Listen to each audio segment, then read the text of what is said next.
سلام و درودی به پایان نثار یکایک شما دانش آموزان زبان آموزان گرامی. درس 25 است از سلسله درس های زبان انگلیسی از کتاب اینترا. در درس گذشته ما و شما در خاطر داشته باشه در باره وقت زمان صحبت کرده بودیم. گفتن وقت، گفتن ساعت. امروز باشد یک کمی ادامه همان موضوع هست و یک گفتگو داریم در اینجا. I'm really hungry و در اخیر یک گراماتیکای خوردکک است. خب در اینجا مشق چهارم میگوید listening یعنی گوش کردن. It's 4 p.m. in Vancouver یعنی ساعت 4 است. در وانکاور ساعت 4 است. و در اینجا باشد Tracy and Eric are calling friends in different parts of the world. میگوید تریسی و اریک دوستانشون رو زنگ زده ایستاده‌اند، همون دوستانی که در گوشه های مختلفی دنیا هستند، در گوشه های گوناگون دنیا هستند. مثلا listen یعنی گوش کنید. What time is it in these cities? ساعت چند است در این شهرها؟ البته در درس های پیشینی نیست چند بار تکرار کرده بودیم که ما واریانتی گوش کردن نداریم. مشق هایی که مربوط به گوش کردن هستند فقط ترجمه میکنیم و ادامه میدهیم. سیتی یعنی شهر، تایم یعنی وقت، زمان، ساعت. وانکاور یعنی در وانکاور ساعت 4 پی ام است، یعنی 4 بعد از ظهر یا 4 بعد از نصف روزی. خب دیگرش نوشتگی نیستن. بانکوک، توکیو، ساو پائولو. موضوع اساسی درس امروزه ما همین گفتگو است، یعنی I'm really hungry یعنی من خیلی گرسنه ماندم یا خیلی گرسنه هستم یا سخت گرسنه هستم. Listen and practice. گوش کن و تمرین کن. استیو یعنی در این گفتگو استیو همراهی مادرش صحبت میکنه. یعنی استیو پخته ایستاده است، مادرش میدارد و این گفتگو آغاز می‌یابد. مثلا استیو میگه Hi mom.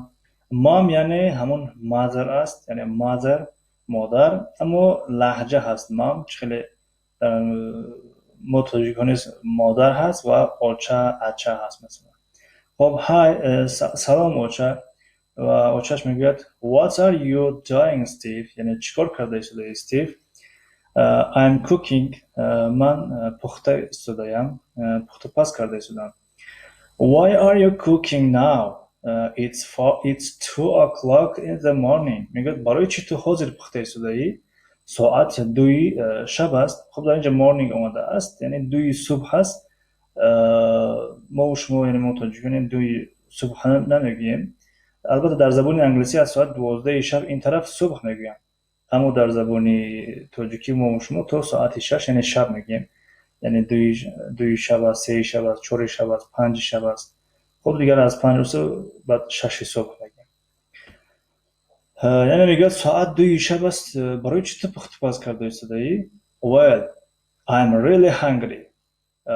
خب من سخت گرسنه هستم، من خیلی گرسنه هستم. What are you making? تو چی پخته ایستاده‌ای یا چی تیار کرده ایستاده‌ای؟ پیتزا. خب دیگر در همه زبان ها پیتزا می شود. پیتزا پخته ایستاده است. بعدا اوچهش میگه پیتزا. Now I'm getting hungry. الحال من گرسنه شدستم، یعنی گرسنه موندستم، یعنی گرسنه شدستم.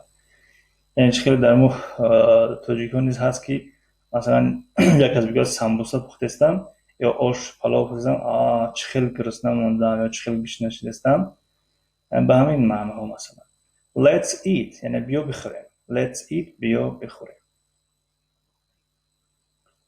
خب که باشد در اینجا این گفتگو تمام شد و یک گراماتیکای خردک است درباره تلفظ است.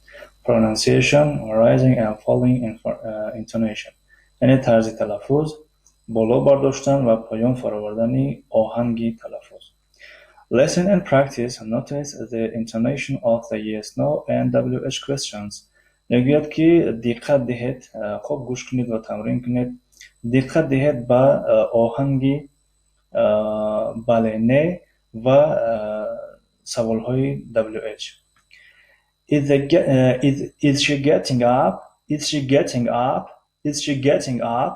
یعنی در اینجا نگاه کنیم آخر جمله بلند تلفظ کرده میشد، چون که جمله سوالی است و با verb to be آغاز می‌یابد. Is she getting up؟ یعنی آیا وی خسته ایستاده است؟ آیا وی خسته ایستاده است؟ Are they sleeping? Are they sleeping? Are they sleeping؟ یعنی آیا اونها خواب رفته ایستاده‌اند؟ آیا اونها خواب رفته ایستاده‌اند؟ خب اما جمله هایی که با WH آغاز می‌یابند اولش بلند تلفظ کرده می‌شود، اما آخرش یعنی همچون معمولی تلفظ کرده می‌شود. یعنی میگیم که بلند تلفظ کرده نمی‌شود، پس تلفظ کرده می‌شود. مثلا What's she doing? What's she doing? What's she doing؟ یعنی چیکار کرده ایستاده است وی؟ چیکار کرده ایستاده است وی؟ What are they doing? What are they doing? What are، در اینجا what بلند است، اما در اینجا باشد sleeping بلند است. Are they sleeping? Are they sleeping? Are they sleeping? What are they doing? What are they doing؟ خب یعنی این بود فرقیت جمله های سوالی با is am و جمله های سوالی با WH. خب listen to the questions، یعنی گوش کن به سوال ها. draw and rising arrow، یعنی میگه به سوال ها گوش دهید. به سوال ها گوش دهید مقصدش همون ثبت CD است یا اینکه کست هست، همون رو گوش کنید. draw a rising arrow و خط کشین. خب draw به معنای نوشتن میاد، خط کشیدن. خط کشین این سهمی بالا رو for rising intonation، برای آهنگ های بلند. and a falling arrow و سهم پایان رو for falling intonation، برای falling intonation، برای آهنگی پس مثلا. خب چخیلی گفتیم در اینجا، یعنی آهنگی بالا همون is she getting up بالا تلفظ کردیم و در اینجا باشد what's she doing. What's she doing؟ doing پس تلفظ شد، در اینجا what's بلند تلفظ شد. خب در اینجا چخیلی گفتم موضوع گوش کردن است و ما و شما موضوع گوش کردن در اینجا نداریم و به همین درس امروزه رو میخوایم که خاتمه بخشیم. به همین موضوع ساعت ها یا گفتن ساعت یا اون چیزی که مربوط به وقت ساعت بود در همین جا خاتمه مییابد. خب در اینجا خاتمه مییابد و از درس آینده درباره grammar focus، یعنی ترکیز گراماتیکی، موضوع گراماتیکا و موضوع درس آینده present continuous WH questions، یعنی زمانی حاضره دوامدار همراه سوالهای WH. خب بله، این رو برای پگاه مانیم چون که موضوع کمی دراز می شود. ما کوشش داریم که ویدیو همون از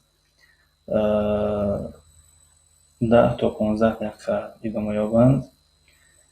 خب در اینجا موضوع درس امروزه و پایان رسید. یکم گفتنی داشته باشید، نویسین.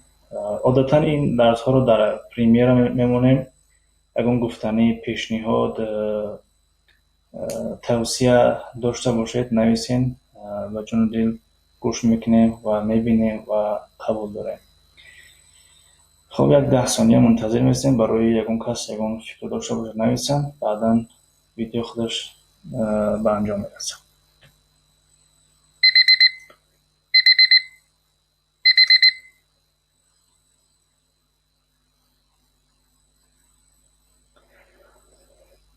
خب تشکر از یک و یک شما برای اشتراکتون و برای تماشای این ویدیو. موفق و مؤید و سربلند باشین تا درس‌های نوبتی. خداحافظ.